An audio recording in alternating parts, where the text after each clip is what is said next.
Good morning, Laura from sunny Calgary. Thank you so much for joining me. How are you doing? Great. It's my pleasure to be here. And it is sunny for the first time in a very long time. So I'm very happy about that. Yes, amazing. For our guests, please, could you introduce yourself and tell us just a little bit about what you do? So as you said, my name is Laura Kohler. I'm a senior knowledge and research advisor at CAWST, which I think is kind of an unknown title, but basically I joined CAWST to do a bit of knowledge management and research specifically around sanitation. My background actually is in engineering, and I have a PhD in it's civil engineering, but the focus of that work was the management or understanding the factors that lead to ongoing performance of on-site systems, so septic tanks and latrines. So after joining CAWST, the focus has been how to bring that expertise, but also working with partners in sanitation to provide those technical professional development opportunities. And I'm from the States, but I live in Calgary, and that's about it. Yeah, perfect. I was actually reading up on CAWST. It was a few months, it was last year when I first started following you guys on Twitter. And just based on my research, CAWST has been around for a very, very long time, and has done some amazing work projects. I know that I think maybe the initial focus was water, but then obviously evolved more into sanitation when people got more aware of the issue. So my question is, when did sanitation become a priority for CAWST? Yeah, so I think you're right. The CAWST, when it started, was really focused on household water treatment, specifically even started around the biosan filter and some technical expertise, growing that technical expertise, and then being able to kind of disseminate that with other organizations all over. But I would say that from early on, sanitation was there. It maybe wasn't on the same scale in which we were doing water. So it's like the earliest sanitation trainings, I can't even remember the date, were still pretty early on, but they were focused on like environmental sanitation. So looking at like all the different kind of pathways in which, people can get sick, and looking at barriers to prevent that kind of contact at the household level, from managing, having a system at the household level, and then things like managing animal waste on the property, things like that. So it was a much broader look at sanitation. And then there's also for a very long time been a focus on the kind of correct decision making and construction of latrines. So that was another area of focus. But I think probably 2016 was when CAWST started to look at FSM and the kind of broader scope of sanitation. Obviously, they had that environmental sanitation, but looking at the entire value chain. And since then has done quite a bit of work to not necessarily technically address all the aspects along the value chain, but work with partners that do address those different aspects and kind of complement what they do with some of our learning expertise. So I would say most of we've created new materials, and I should say co-created a lot of new materials, but the focus kind of grew as we saw opportunities to partner with organizations that were really tackling the problem or the challenges in different regions, and to the table we were bringing some of the experience that we had designing these opportunities. So I always say there's the content of like a learning opportunity or a training, but then there's the how in which that's done. And so CAWST has had a long standing doing participatory adult-based learning, and that's had it's been a need, and and there's been a lot of opportunity to partner to bring that into kind of the first FSM and now the CWISE discussion. So this participatory adult training, tell me how that happens. what led you to do this in the first place, and what are some of the results? So I would say that there's a lot that's come out of like the education sector. Maybe sector is not the right word, but in terms of like, I think how do people learn, and like when is that, what's that perfect moment in which, especially as like established, I'm going to use the word professional. I know we could use practitioner, private sector actors, whatever, but the idea is, I think of everyone, it's their profession, they're doing it. So as professionals, we do have expertise, and I think there's a difference between like, I think at the foundation is this understanding that everyone's coming to the table with already having expertise, already being competent. And so instead of being a one directional training, the way it's designed it's more of a facilitation.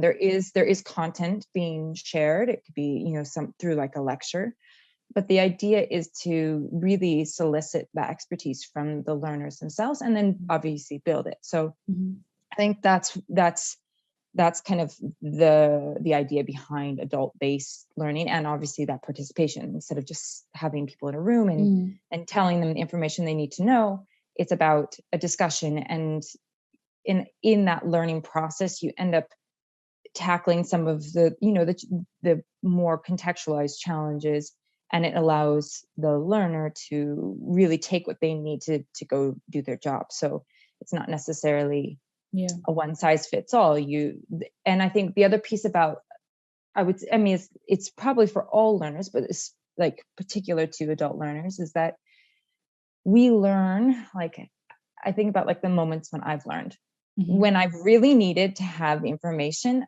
I can go out and I would like Google, a how-to on Excel. And in that moment, I look at, how to do that task in Excel, and I immediately learn it. If I had done an entire course on all the features of Excel, but at that moment after I didn't need it, it wouldn't necessarily, I wouldn't be able to internalize it and actually put it to practice as easily. So I think it's also about finding those right moments. Right. And then just recognizing that, like, kind of what drives the learning is the need. So it has to, thinking about exactly what it is that, that individual might need for their profession, kind of helps design the learning opportunity. So, yeah. That's great. So with that being said, where have you worked around the world in terms of this education and training? Like, I'm curious. The hope was to scale capacity development services that are required to be able to deliver, inclusive sanitation services. So to do that, we did a broader landscaping to see like who are these suppliers of capacity development, and also to understand a bit what is the demand for it. So where which stakeholders need what.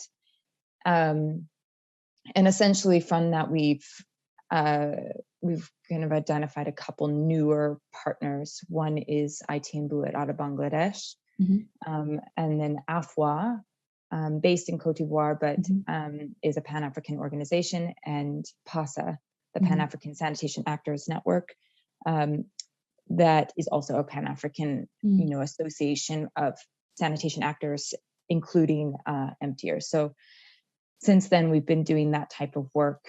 And again, those organizations have very strong mandates to serve, to provide capacity development to different stakeholder groups.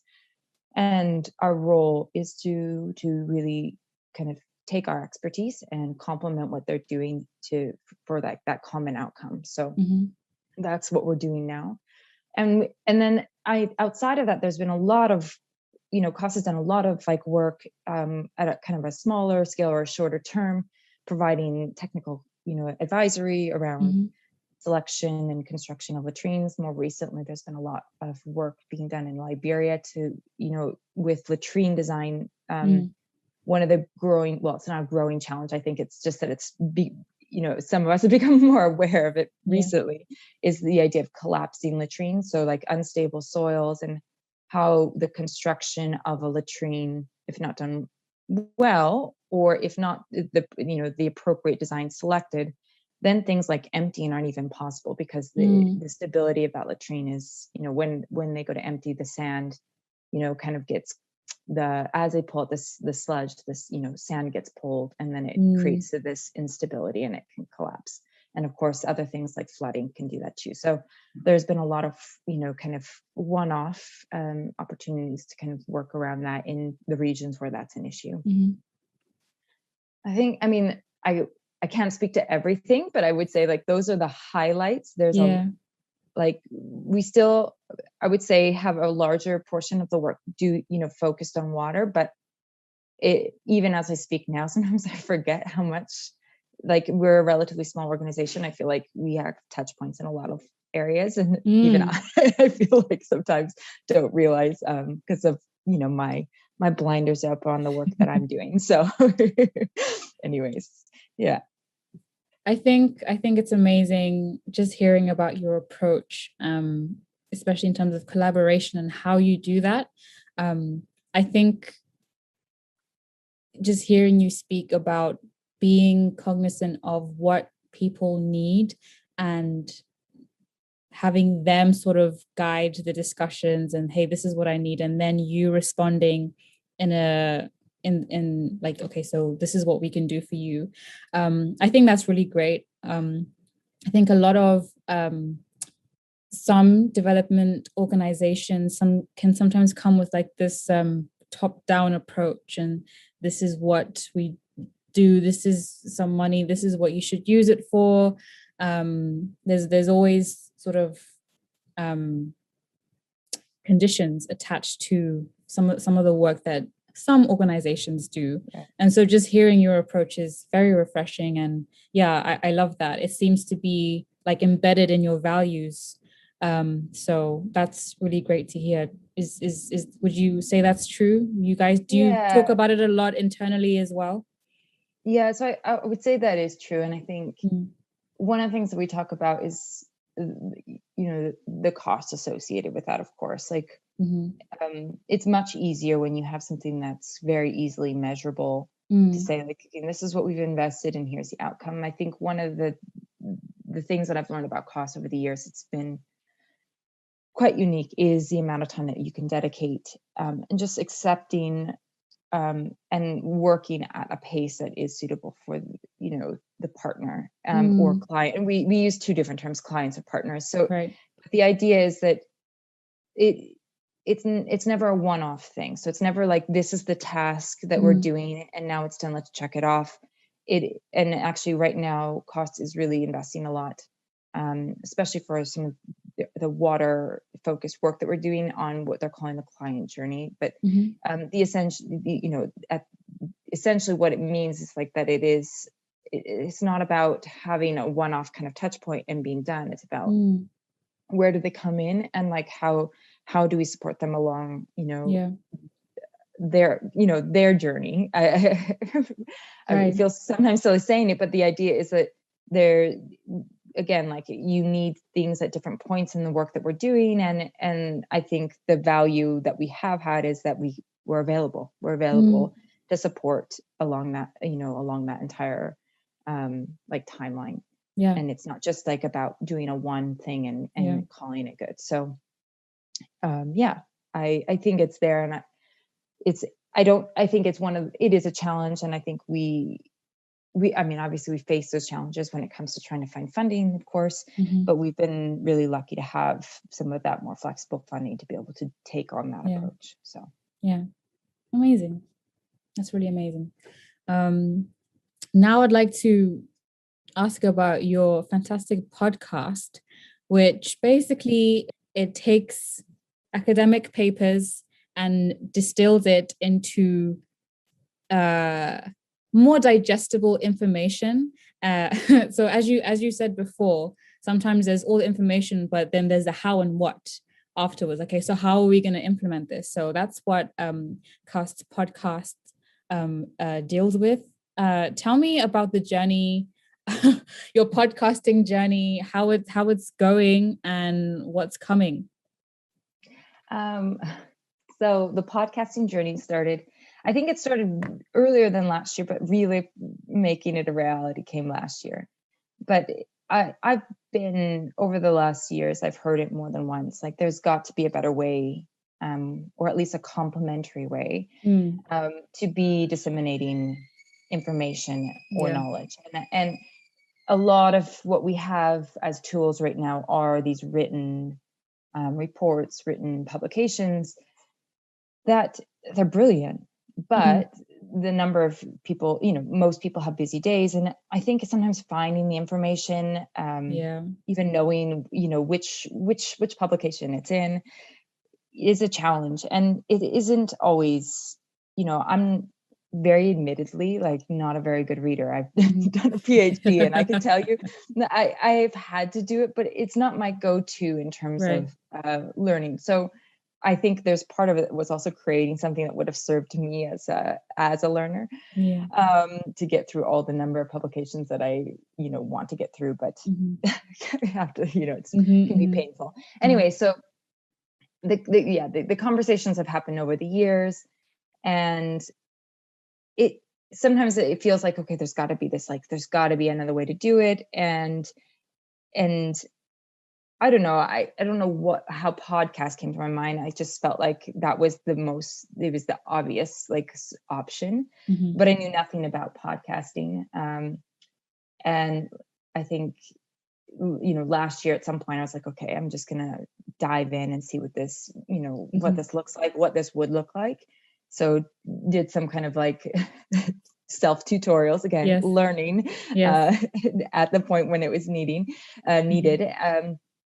to kind of like learn like the basics, and then just went for it. And I've been working with Dorothy from AOVOG to kind of develop out the series.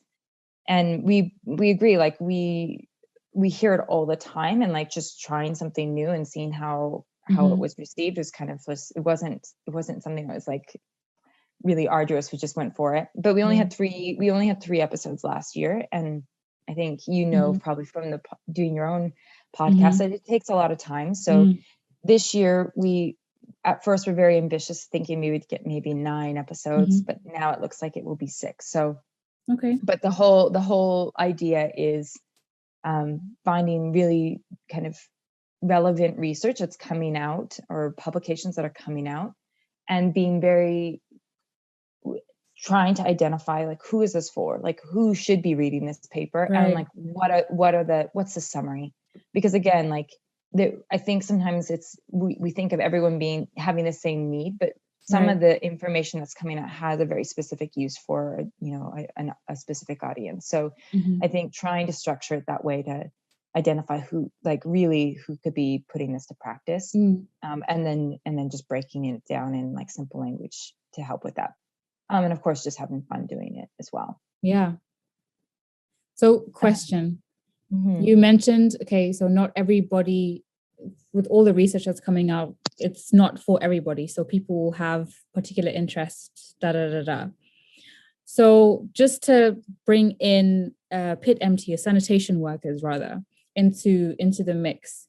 I know there's been a lot of talk on bringing them into the conversation, and having them lead the conversation, since they are the direct implementers of CWISE.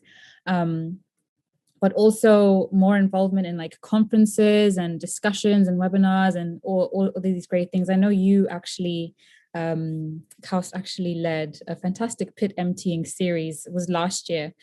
So shout out to that. If anyone hasn't seen it, we'll link the training. Is the training like publicly available yet, or? There was the recorded webinars, and I do think they exist. I have to connect with Kelly. Okay. There is something to link. There is something to link to. Okay, amazing. But yeah, just bringing them into the research and point. Is there any information you think sanitation workers should be knowledgeable of, or should know, that you think they're currently not receiving? So I wouldn't isolate them above any other, sanitation actor. I would say there are areas and that they need, of course, support, but and what those areas are is going to be very specific to the individual or the organization that needs it. So within that pool of emptiers, you have anyone from an established business that is, you know, delivering or offering services using the mechanized equipment and have very established systems and, you know, fleets of trucks or things like that. And then on the other end of the spectrum, you have manual emptiers. So I think the needs can be very different.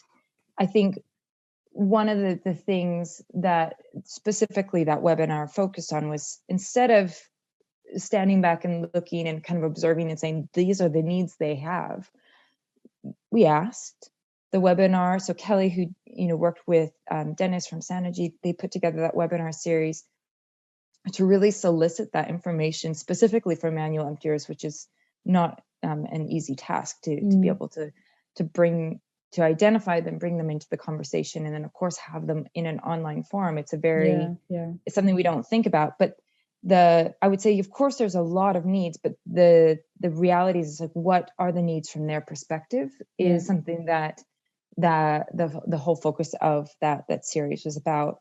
And I know it's ongoing. There's discussion about how to continue that community of practice to still create that space for manual emptiers in particular to represent themselves and what they would like from, I'm going to use the word again, supplier of capacity development services. Those organizations that are out there wanting to be supportive, what do they want from us? And I think that's kind of the ongoing challenge. Not just bring them in kind of and serve them based on what we think they need, but in fact bring them in and have them be part of that discussion. And so, I would say, like, we a couple years ago now did like a full competency framework, and that was done with emptiers. So it's done with these sanitation service providers, again, on that spectrum, from anywhere from, you know, a manual emptier to, you know, a business owner that has several, like, he has a fleet of trucks and is well established.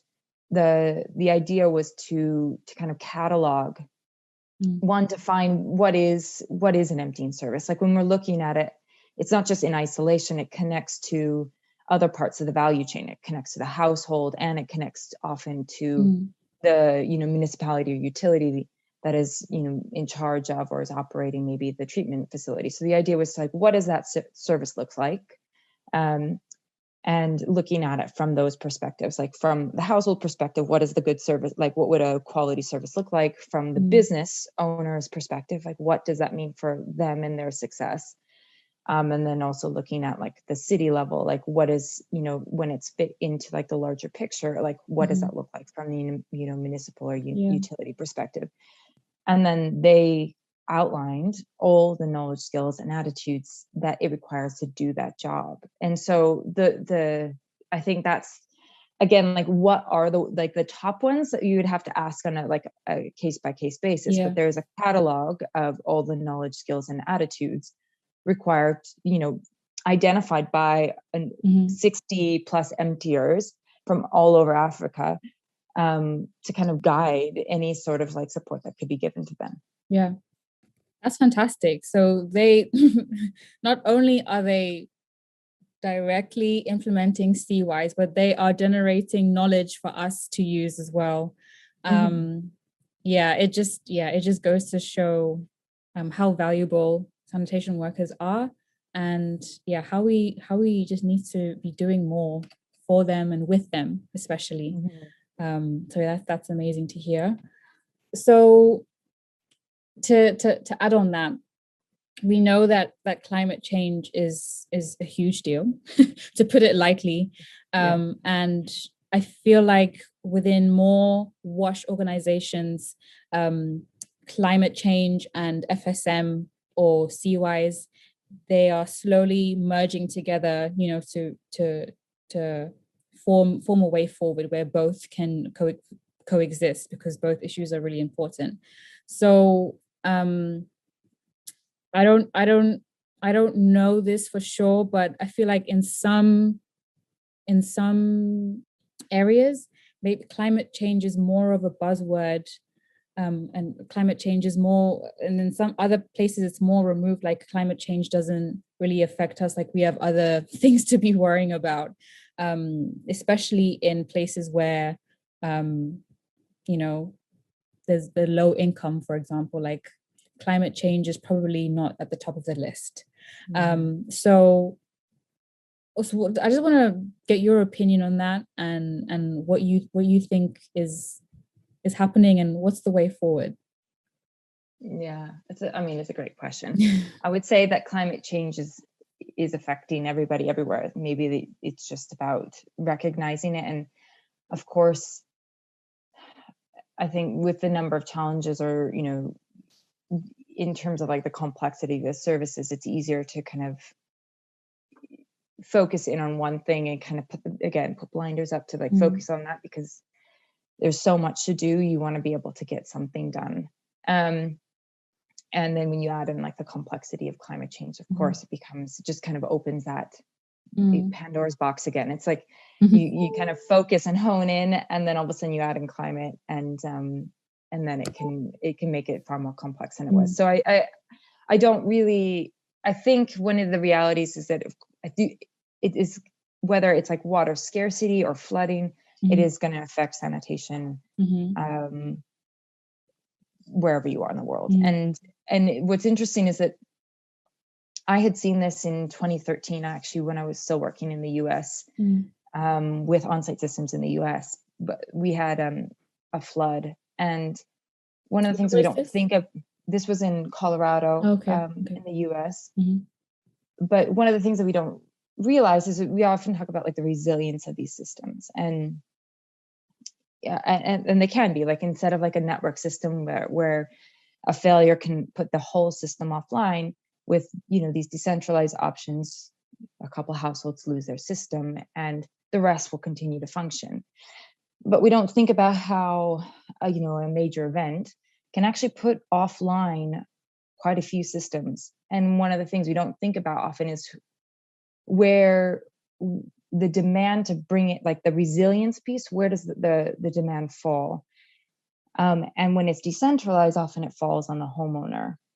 So you know, a system breaking, and I can go back to like the unstable soils and latrines. When one of those systems collapses, it means that they're buying or installing a new system when it's failed. And it was the same thing, you know, it's the same thing globally.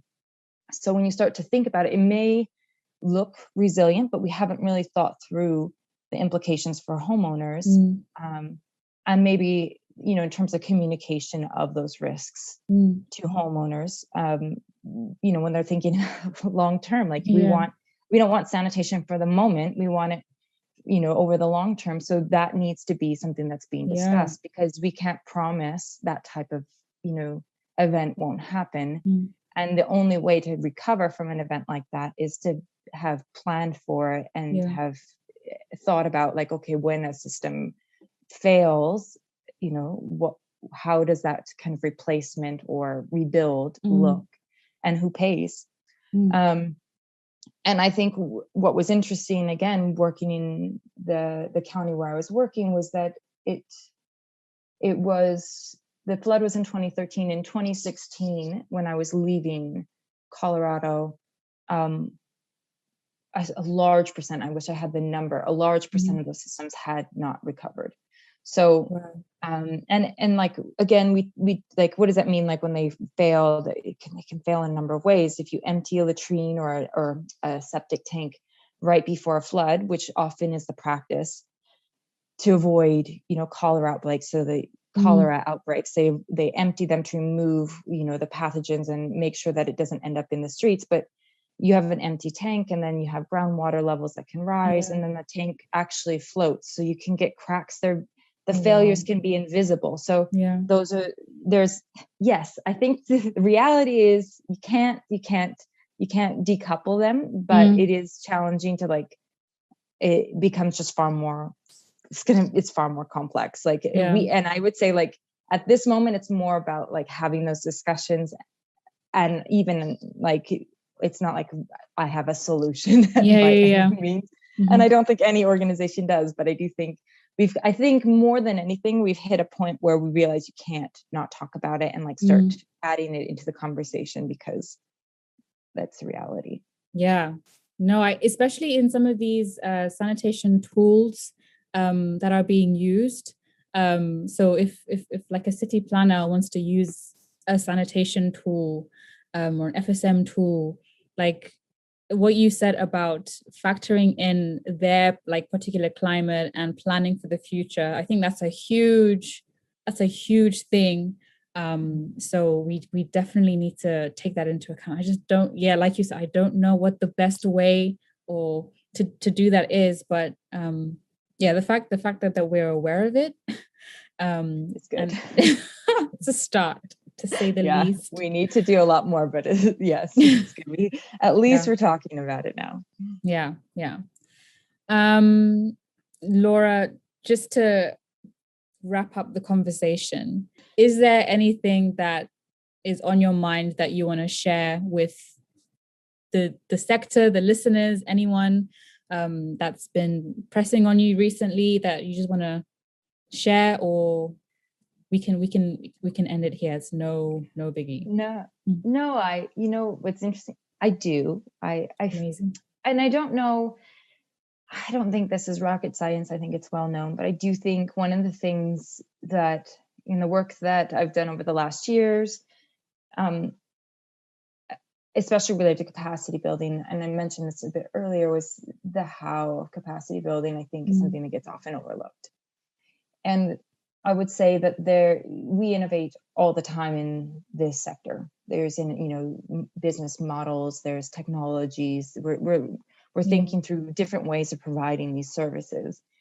And financing, innovative financing and innovative regulation. So I would just say that it's the same for these learning opportunities. I think when we say capacity building, we often our brain goes to like a training, and I think it's sometimes when I talk about it, I always go to like where everyone else is going to connect. So training is like the obvious, but I would say that it doesn't mean that all learning opportunities have to look that way. And I think, again, like, I think that's not rocket science. I think that's well known, but I would say that generally there's a need to innovate, to kind of design and be able to offer opportunities for professional growth that are suited to the needs, but that also are designed in such a way that they actually support the learner or the individual who's participating in the activity to be able to take action after that opportunity. So I think that would be the one thing that I would say. It doesn't come up that often. I think we get into like topics and like competencies that need to be addressed, but we don't often talk about how that's done. And the papers to practice was one of those kind of ways of doing it. There's trainings. I know FSMA and CAWST, we just did the skills challenge. Like there's ways to kind of like flip, get away from the kind of traditional ways of doing learning and find opportunities to do transformational, like design transformational learning opportunities like the skills challenge. And I think it's needed. Like, I absolutely think that like, if we can't innovate our learning opportunities as well, we won't be able to grow the human resources to provide the services that we're trying so hard, or I shouldn't say that are, being offered so globally. So I think it's something that I would like to see talked about a bit more. And that's it. I wholeheartedly agree with you, Laura. Thank you for making that very important point. And I hope to all the listeners, you are writing notes and thinking about this as well. Thank you again for speaking with me. You've been a lovely, lovely guest. And I know we're going to work together in the future. I think we're cooking something up right now, if I'm not misunderstood. So eyes out for that. But yeah, for now we say bye and thank you again. Thank you so much. This was fun and really great to be on and be a guest. Amazing.